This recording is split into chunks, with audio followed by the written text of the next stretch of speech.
So in another voice thread, I've covered the organizational culture from the perspective of Shine's levels of culture model.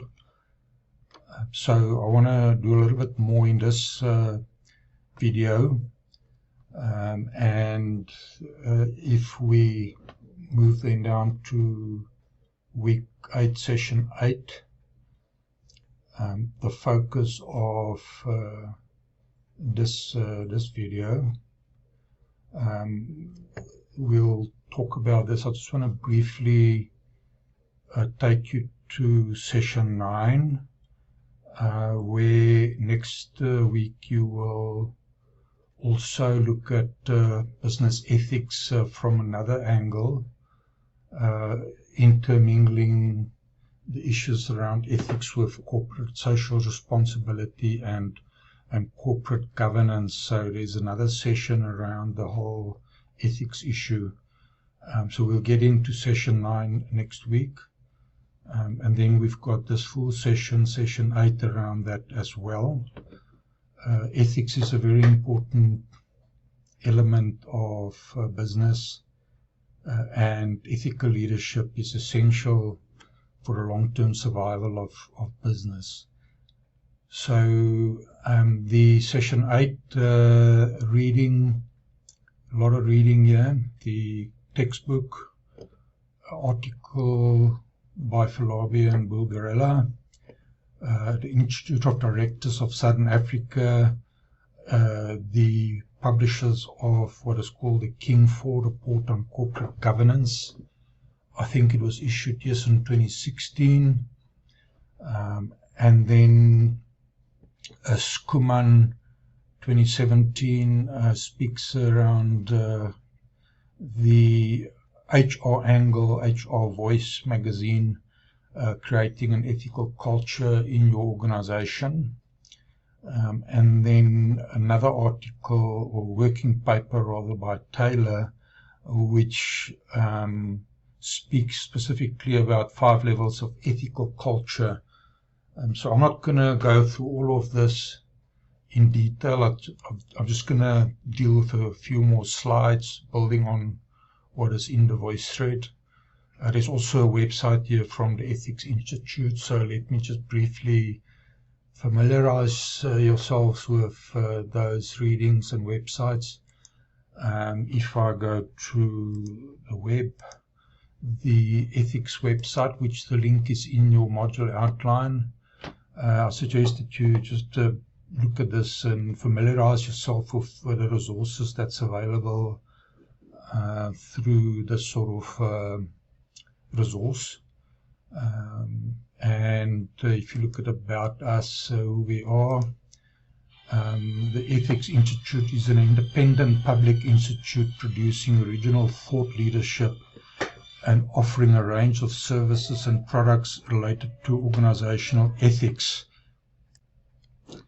So I suggest that you, as I mentioned, just have a look at this website. No doubt there might be other resources like this. This is a particular South African focused one. And then the various one is for you. The various readings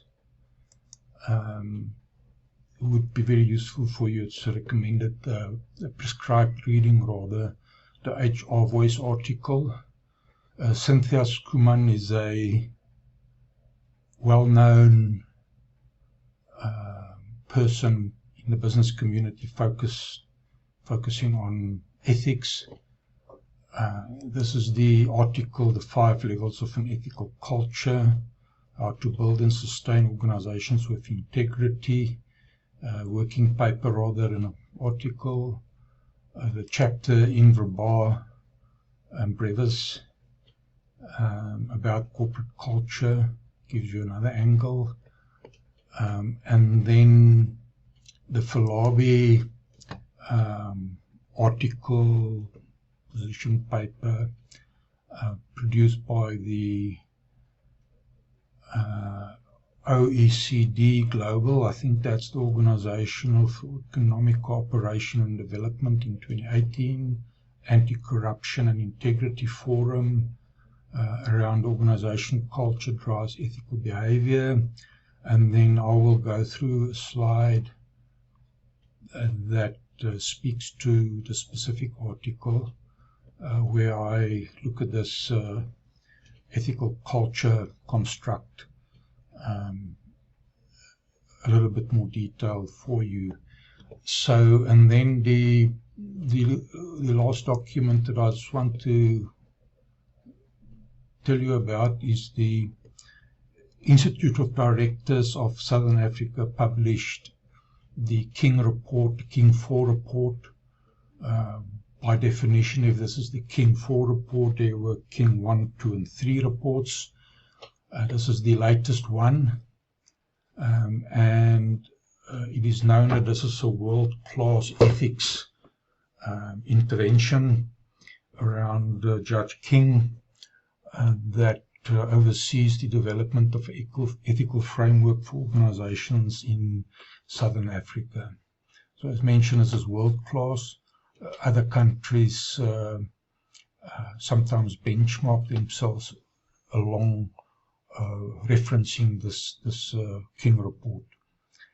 So it's quite comprehensive and it's reading for you, but you only need to read specific elements thereof. It's important that you understand that this document exists and the corporates need to implement the various elements of this report. And in your last assessment, there is reference to this as well. You need to look at the assessment and, as I mentioned, reference the role of King 4 report as well. Just to emphasize, so we don't expect you to read cover to cover and to memorize the detail. These are reference documents that you are aware of now, and you can reference them if you look at the corporate websites. For example, the SAPI one for your assessment 3, you will see in those various reports the reference to the King 4 report. Organizations like SAPI needs to fulfill certain requirements and accordingly report on what they've done to comply with the various elements of the King 4 report. So ethics is a big issue, and as I mentioned, we've got 2 sessions, week 8 and week 9, that relates to this. So if I then move on to the slide presentation, the first voice thread, you would have been familiarized with the first several slides here, and some discussion around this, and then there's a little bit more about the elements of culture, and then there's a video for you about Shine's model. So what I want to do now is just very briefly touch on, for example, the King 4 report and its relationship with business ethics and leadership. The King 4 report is very explicit that it's the responsibility of leaders that should set a tone for an ethical organizational culture. And specifically the King 4 report assigns the governing body. In business, it usually used to be, or is called still, the board of directors of a company. It may be the board of trustees in another type of corporate entity, but the top governing body of the business is assigned the responsibility the leadership responsibility of setting the tone for an ethical culture. And just very briefly, the outcome, if there isn't an ethical culture and perhaps there was some sort of fraud or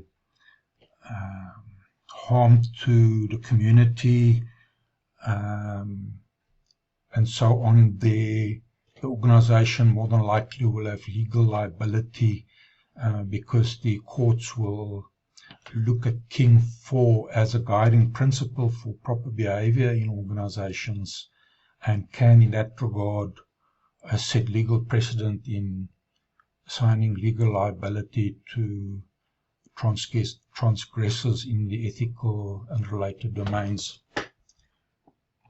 So the King Report Principle 1 in this regard is the governing body should lead ethically and effectively, an overall statement. And under that principle, the recommended practice in the King Report 1.A.4, members of the governing body should set the tone for an ethical organizational culture.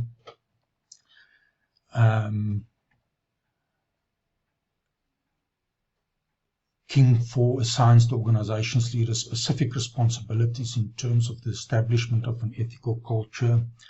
And Principle 2, the governing body should govern the ethics of the organization in a way that supports the establishment of an ethical culture. And then recommended practice, just pausing there for a moment, King IV is very explicit. They've got various principles that they put on paper, and then they've support that with recommended practices, which is very explicit about what the governing body should do. So recommended practice 4 under Principle 2, the governing body should assume responsibility for the governance of ethics by setting the direction for how ethics should be approached and addressed by the organization. Recommended practice 5, the governing body should approve codes of conduct and ethics policies that articulate and give effect to its direction on organizational ethics. And as an example, in the SAPI case that you will be dealing with in assessment 3, you will see that they have a very explicit code of ethics, which is not only relevant for their employees, but they also require or recommend or insist that their suppliers comply with the principles and actions, practices in that code of ethics. So recommended practice 8, the governing body should delegate to management the responsibility for the implementation and execution of the codes of conduct and ethics policies. So what this means is the governing body is a governing body with final accountability for ethics, but as business works, organizations work, they cannot do everything on their own. They will delegate appropriately to management the responsibility for the implementation and execution of the codes of conduct and ethics policies. And in that delegation of responsibility, they can hold management accountable for that, but the final accountability rests with the governing body, which should have appropriate measures to ensure the implementation of ethical practices. So then I want to get to that two-factor model of ethical culture, the Philabe article. So ethical culture, and then there are elements in the organization that are positive elements that promote ethical culture, called the positive elements or qualifiers. And then there are elements that does not support ethical culture, it will undermine ethical culture, called negative elements and disqualifiers. And the first element under that ethical culture is what is the social contract in the organization and its community, and that is that the whole ethos or the whole environment is around organizational trust. If the organization is a trustworthy entity, it will promote ethics. If the organization is unfair in its dealing with its people and with its communities and stakeholders, it of course breaks down the ethical culture. It does not promote that. The leadership behavior, if you have ethical leadership, by definition, it promotes positive leadership, ethical leadership. And if you have abusive manager behavior or leadership behavior, it will, of course, negates, it breaks down the environment for ethics. It's not conducive to that. The organizational ethos, what is the underlying ethos of the organization? It's got a benevolent orientation, so it views its stakeholders positively, it behaves positively in a benevolent way towards its stakeholders. That, of course, promotes ethical culture. And apology for that, go forward again. And if there's a selfish orientation, in other words, the organization is there just for plain and simply profit. Profit is important, but you need to earn or generate profit in an ethical way. So if it's not done in that way, if itself is purely money orientated or purely personal agenda orientated, the ethos in that regard breaks down the environment for ethical culture to take root. Individual perceptiveness in the organization. If there's an empathetic approach to stakeholders and other people in the community and so on, it builds the environment for ethical culture. It is a qualifier, positive element. And if there's a lack of awareness and a threat to the organizational ethos of the selfish orientation, where you're not aware of your impact on others in the community and so on, is a lack of awareness. It is certainly a negative element, and it's a disqualifier in terms of building an ethical culture. It won't contribute to that. And then a very important element here is the response to misconduct. If people are allowed and they have the channels to speak out, it builds a positive culture.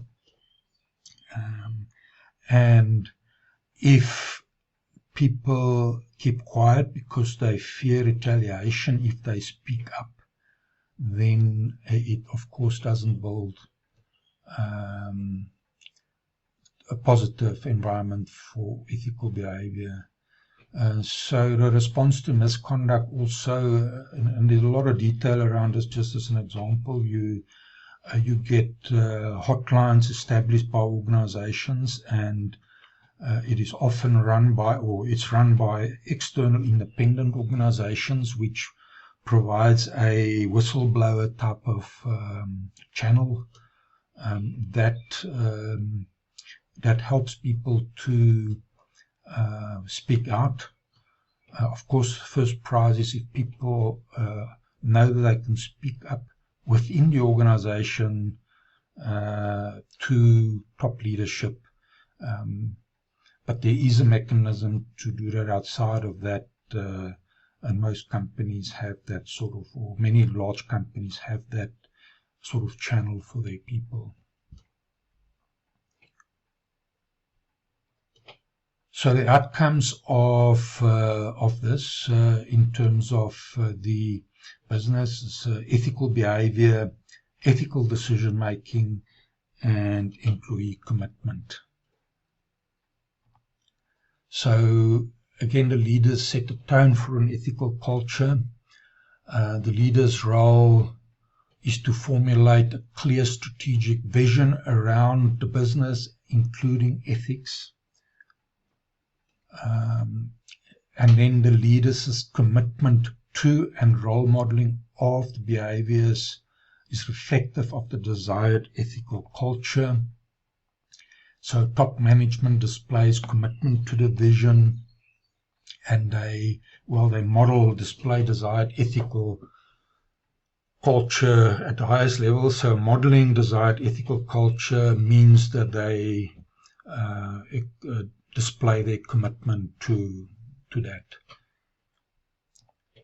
Then leaders need to drive modification of the organization to support the culture. So if there are issues in the organization, maybe the organization is on a journey towards being more ethical, they still got a way to go. The leaders have a responsibility to modify the organization to support that culture.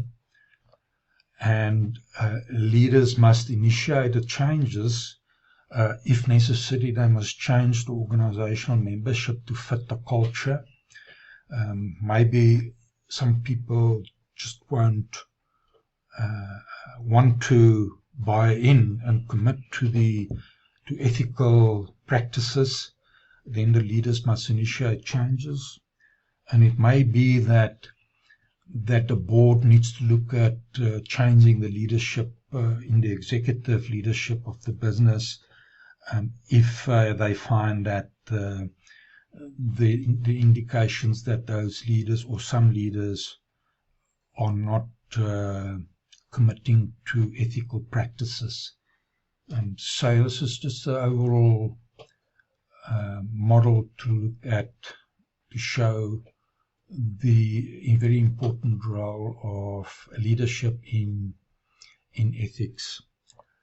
So yeah, that's the end of this short presentation, and I hope this gives you some material to understand the ethical culture and the role of leadership in that environment. And just practically again, if leaders become aware of or made aware of unethical practices and they are not proactive or very deliberate in rooting that out and taking measures to overcome or to sort out the issues around particular staff members or leaders, then ethical culture will be undermined. If they take very effective action and immediate action to challenge, to sort out the issues around people that don't model ethical behavior, then they will promote ethical culture.